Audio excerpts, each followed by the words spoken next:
ተቋርጦ የነበረው የአቶ አምነንና የቤሊን ፍቅር ቀጥሏል። አቶ አምነን አሁን ላይ ቤሊንን በአንቺ ምክንያት ነው መጥፎ ውሳኔ የወሰንኩት እንጂ አስቤበት እና አቅጄበት አይደለም። ያንን ውሳኔ የወሰንኩት ከጄሪ ጋር መሆኑን እኔ ፈልጌው አይደለም፣ በእልህኝነት የወሰንኩት ውሳኔ ነው። አሁን ግን ከአንቺ ጋር መሆን እፈልጋለሁ። ዓለምን ልታሳየኝ እፈልጋለሁ። አዲስ ህይወት፣ አዲስ ማንነትን እፈልጋለሁ። የመረጥኩት ህይወት ትክክለኛ ህይወት እንዳልሆነ በደንብ አድርጎ ገብቶኛል። በፊትም ቢሆን አስቤበት አይደለም። ከአንቺ ጋር ሰውን ብቻ ነው ደስታ የሚሰማኝ። ስለዚህ አብረን እንድንሆን እፈልጋለሁ በማለት እንግዲህ ቤሊንን አውርቷታል። ቤሊንም ቢሆን በደስታ ተቀብላለች። አሁን ላይ ተቋርጦ የነበረው ፍቅር እንግዲህ እንደገና ጀምሯል። እንኳን ደስ ያላችሁ። ሁለት የሚፋቀሩ ሰዎች አንድ ላይ ሆነዋል። ፍቅር ያሸንፋል። ሁሌም ቢሆን ይዘገያል። በመሀሉ ችግር ሊፈጠር ይችላል። ግን ፍቅር ሁሌም ቢሆን ፍቅር ነው። አሸናፊ እንጂ ተሸናፊ አይደለም። አቶ አምነንና ቤሊን እንግዲህ ጥሩ የፍቅር ጊዜ እያሳለፉ ይገኛሉ። ጄሪ ደግሞ እየተንጨረጨረ ትገኛለች። ይሄ ደግሞ ራሷ ፈልጋ ያደረገችው ነገር ስለሆነ የአቶ አምነንን ፍቃድ ሳትጠብቅ ከእሱ ጋር ለማደር ሙከራ ብታደርግም ነፍሰ ጡር ነኝ እያለች ብታስመስልም አሁን ላይ ግን ጄሪ ነፍሰ ጡር ሳትሆን እያስመሰለች መሆኑ በደንብ አድርጎ ተረጋግጧል ማለት ነው። ከከተማ ወጣ ብለው እንግዲህ ሁለቱ ጥሩ ጊዜ አሳልፈዋል። አብረው እስከ ማደር ደረጃ ደርሰዋል። ታዲያ ከጄሪ ጋር ያላሳለፈውን ይሄ ጊዜ ከቤሊ ጋር ግን በጣም በደስታ ጊዜ አሳልፈዋል። ከምንም በላይ ይሄ ደስ የሚል ነው። እንግዲህ ፍቅረኛሞች አብረው በሚሆኑበት ሰዓት ብዙ ነገሮችን ይጫወታሉ። እሱ ወጥቶ ሲያዝናናን ነበረ፣ እሷም እንደዛው በጣም ደስተኛ ነበረች። የልባቸውን ሲያወሩ ነበረ። በጣም በደስታ ነበረ የቆዩት አንድ ላይ። ነገር ግን ቤት ውስጥ ደግሞ ወይዘሪት ሲፈን የምትባለው አዲስ ነገር ፈጥራለች ማለት ነው። ሰላም ጤና ይስጥልኝ። ውድና የተከበራችሁ የኤዶ ሚዲያ ቤተሰቦች እንዴት አላችሁ? በያላችሁበት የዓለም ዳርቻ ሰላማችሁ ይብዛ። አዳዲስ ቤተሰቦች እንኳን ደህና መጣችሁ እያለን እንግዲህ ቪዲዮ ስትጀምሩ በላይክ እና በሰብስክራይብ ጀምሩ። ቤተሰብ ሆኖ በአክብሮት እንጋብዛለን ቤተሰብ እንድትሆኑ። ተወዳጅና አስተማሪ የሆነ ድራማን ወደ እናንተ ቀጣዩን ክፍል ይዤላችሁ መጥቻለሁ። አዳዲስ ነገሮች እንግዲህ መጥተዋል። ደስ ይላል። እንኳን ደስ ያላችሁ። በመጀመሪያ ቤሊን እና አቶ አምነን አብረው ሆነዋል። ይህንን ደግሞ ሁሉም ኦዲየንስ የሚፈልገው ነው። የሚፋቀር ሰው አንድ ላይ ሲሆን ከምንም በላይ ደስ የማይለው መቼ ሰይጣን ብቻ ነው ብዬ ነው የማስበው። እነሱ ሁለቱ አንድ ላይ ሆነዋል። ከጄሪ ጋር የነበረው ነገር አብቅቷል፣ ተቋርጧል ማለት ነው። ምክንያቱ ደግሞ አቶ አምነን በፊትም ቢሆን አስቦበት አይደለም ይህንን እያደረገው፣ በእልህ ተነሳስቶ ነበረ የወሰነው። እልህ ግን የትም እንደማያደርስ አሁን ላይ በደንብ አድርጎ ተረድቷል ማለት ነው። በአንቺ ምክንያት ነው የማልፈልገውን ህይወት የማልፈልገውን ውሳኔ የወሰንኩት እንጂ ፈልጌና አስቤበት አይደለም። ለዚህ ሁሉ ተጠያቂ አንቺ ነሽ ብሏታል ቤሊንን። እሺ እንዳልክ አንተ ካልክ ምንም ችግር የለውም፣ አንተ ያልከው ሁላ ይሁን ነበረ ስትለው የነበረው።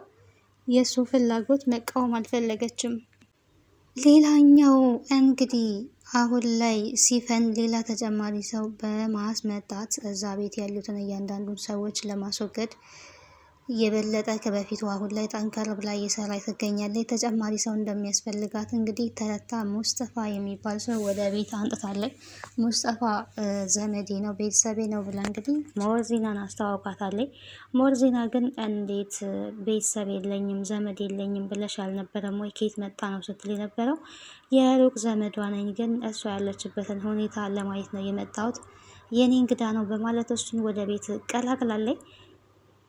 ሜርሲ ደግሞ ከአንቺ ጋር መደራደር እፈልጋለሁ፣ አለበለዚያ ግን ይህንን ቪዲዮ አሳልፌ ልሰጥ ነው በማለት ከሲፈን ጋር ድርድር ውስጥ ገብታለች። ይህንን ቪዲዮ ለአቶ አምነን ወይ ደግሞ ለሞርዚና ለማሳየት አስቤበት ወስኛለሁ። ይህንን ደግሞ የማደርገው ከአንቺ ይልቅ የሚቀርቡኝ እነሱ ስለሆኑ ናቸው፣ ዘመዶች እነሱ እንጂ አንቺ አይደለሽም። ይህንን አሳያቸዋለሁ፣ አለበለዚያ ግን በአንድ ነገር ልንስማማ እንችላለን ብላታለች።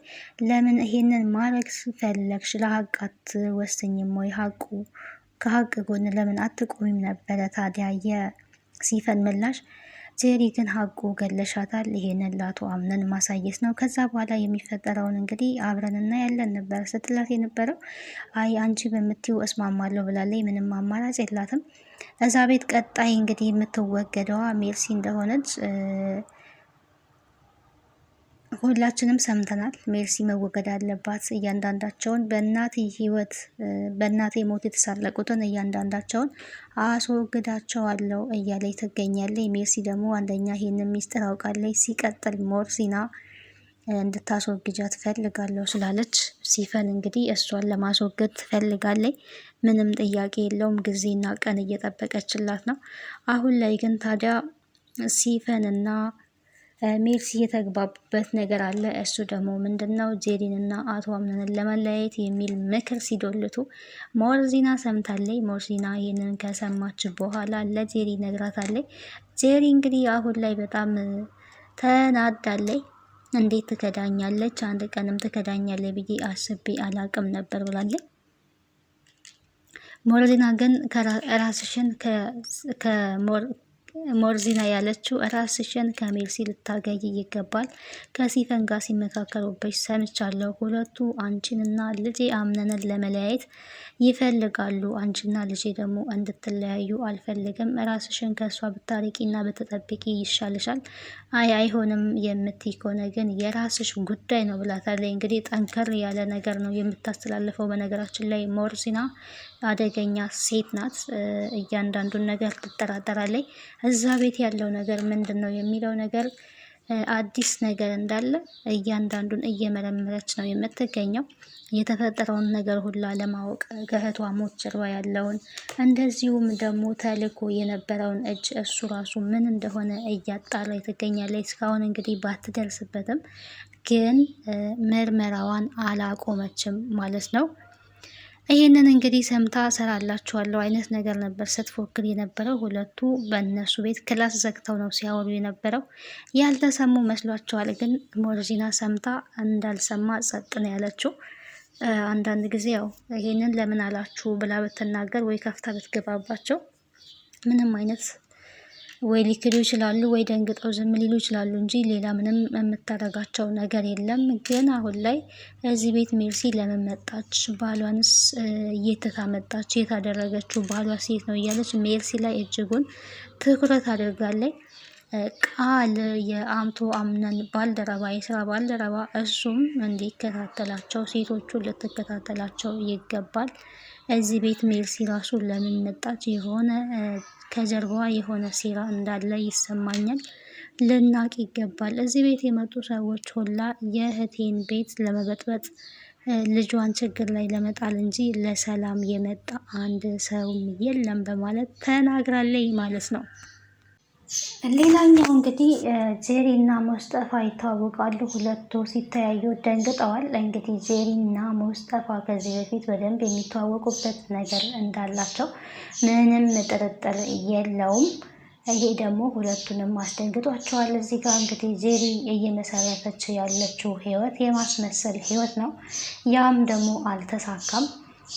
አሁን ላይ ባሌ ነው ብላ ስትጠብቀው የነበረው በህልሙም በሆኑም እንግዲህ የሚያፈቅረው የሚወደው ቤሊንን ነው።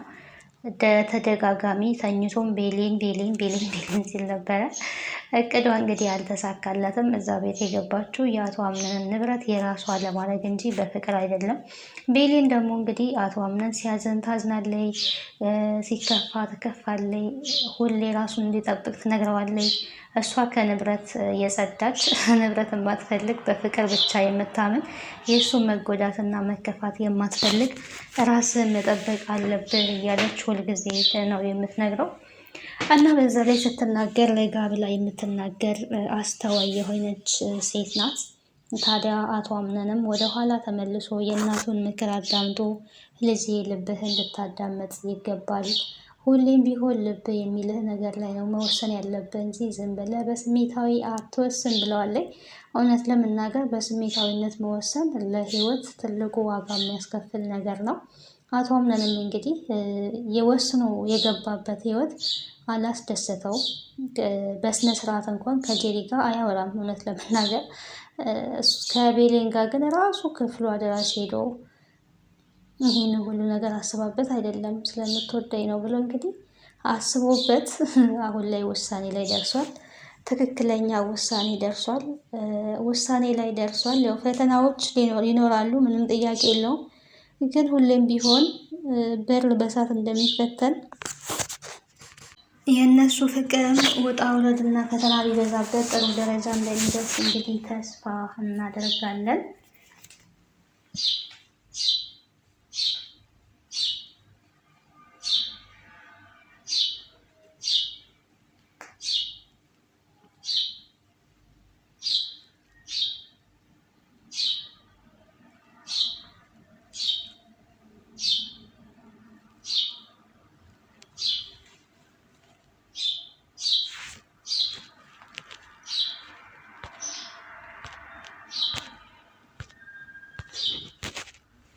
ሌላኛው እንግዲህ አስደሳቹ ነገር ትንሿ ልጅ ከፎቅ ላይ ተወረወረችው ብላችሁ አብዛኞቻችሁ ስታስቡ ነበረ። እንግዲህ የሜርሲ ህልም መሆን አለበት ነበረ እኔ ስል የነበረው ነገር ግን የሞሪና ህልም ነው የሆነው። ምክንያቱም አታምናትም እዛ ቤት።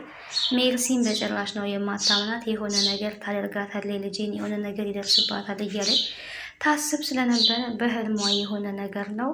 ነገር ግን ዳና እንግዲህ ከዛ ቤት ሄዳለች፣ ትምህርት ስላላት ሄዳለች። እሷ በመሄዷ ደግሞ አቶ አምነን ቤቱ በጣም ጭር ብሏል።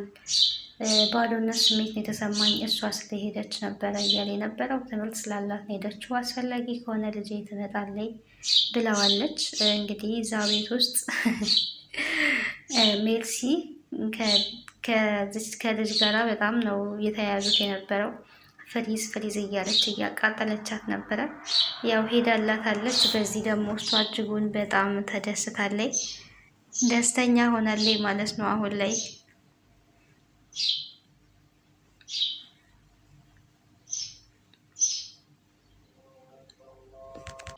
ሌላኛው እንግዲህ እዛ ቤት ውስጥ ሞርዚና ላይ ቃል ያስተላለፈችው መልእክት አለ። እሱም ደግሞ ሴቶቹን እያንዳንዶቹን ልትከታተላቸው ይገባል።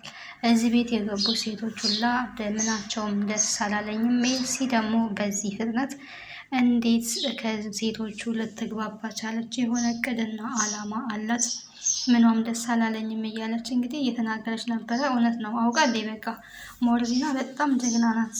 ከምንም በላይ ጀግና ናት ማለት ነው። እያንዳንዱን ሰው ተንኮል እንዳለበት በደንብ አድርጋ አጣርታለች። ሲፈንም ቢሆን ተይዛለች አሁን በሞርዚና ዘንድ። እንግዲህ ሲፈንን ያለቻት ምንድን ነው ሞርዚና እንድታስወግጅልኝ እፈልጋለሁ ነው። ግን ሲፈን እንግዲህ ተገልብጣ ከእሷ ጋራ ጄሪና አምነንን ለማለያየት ሞከራ ላይ ናት። ነገር ግን ጊዜ ነው የምጠብቀው እንጂ ሲፈን አሁንም ቢሆን ሜርሲ ላይ ታርፋለች ብዬ አላስብም። አታርፍም። እሷን ማስወገድ ግዴታ አለባት። አንደኛ መረጃ ይዛባታለች። ለዛ ለመረጃ ስትል በዛ በመረጃ ነው እያስፈራራች የምትቀጥለው። ሲቀጥል ደግሞ ሞርዚና አጥፊልኝ ብላታለች። ጄሪ እንግዲህ እዚህ ጋር ደህና አይደለሁም እናቴ ሞርዚና እያለች ትገኛለች። እርግዝናው ስሜት ጥሩ አይደለም፣ እያመመኝ ነው፣ አልቻልኩትም አላለችም። ተሞላቀቀች። በእርግጠኝነት የጄሪ ልጅ አልተረገዘም፣ እኔ ሳስበው ማለት ነው።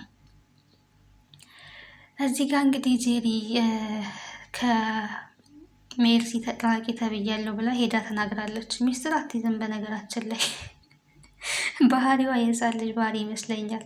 ከአንቺ ራቂ ብላኛለች ብላ እንግዲህ ሄዳ ነግራታለች።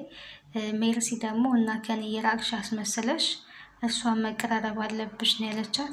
እንደዛ ከሆነማ ጥሩ ነው። ከእሷ ከተቀራረብኩኝ የበለጠ ከአቶ አምነን ጋር የምሆንበት ነገር ይመቻቻል ማለት ነው። ከአምነን ጋር እሷ ቅርብ ስለሆነች ነው ያለችው። ጄሪ በራሷ አትመካም። ሁሌም በሰዎች ላይ ነው መደገፍ የምትፈልገው። የአቶ አምነን ጉዳይ እንግዲህ አብቅቷል። ጄሪ ያርፈሽ ብትቀመጭ ይሻልሻል የሚል መልእክት አለኝ ከሰማሽኝ ማለት ነው። አቶ አምነን በውኑም በህልሙም የቤሌን ነው የቤሌን ሆኗል። ይሄንን ሁሉ ጊዜ ሲያሳልፉ አንቺ የት ነበርሽ? የለሽም። በቃ እና ተሸውደሻል። የሲፈን በቃ በቀሏ ተነስቷል። መቼም መቆሚያ ያለው ራሱ አይመስልም። እያንዳንዳቸውን አስወግዳቸዋለሁ ነው እያለች ያለችው። ጊዜና ወቅት ነው እየጠበቀች ያለችው።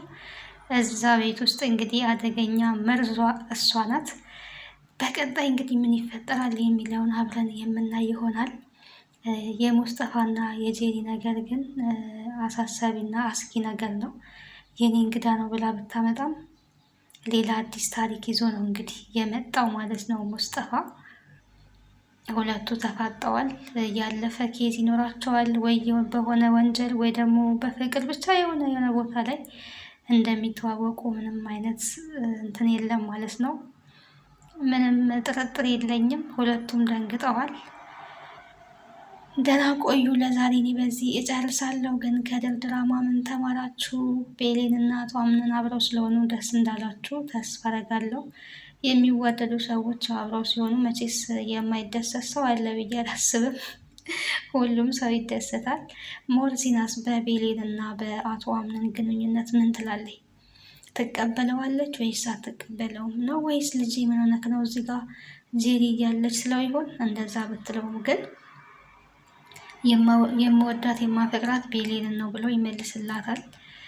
እንግዲህ እንደ እናት ሆናለች እዛ ቤት ውስጥ አሁን ላይ የእሱ እናት ተብላለች። እናት ደግሞ የልጇን ፍላጎት እንደምትደግፍ ተስፋ እናደርጋለን። መቼም ትቃወማለች ብዬ አላስብም። ጄሪ ምን ያህል መጥፎ ሴት እንደሆነች እያደር ታውቃለች ብዬ ነው የማስበው። ለአሁኑ እሷ ምንም የምታውቀው ነገር ባይኖርም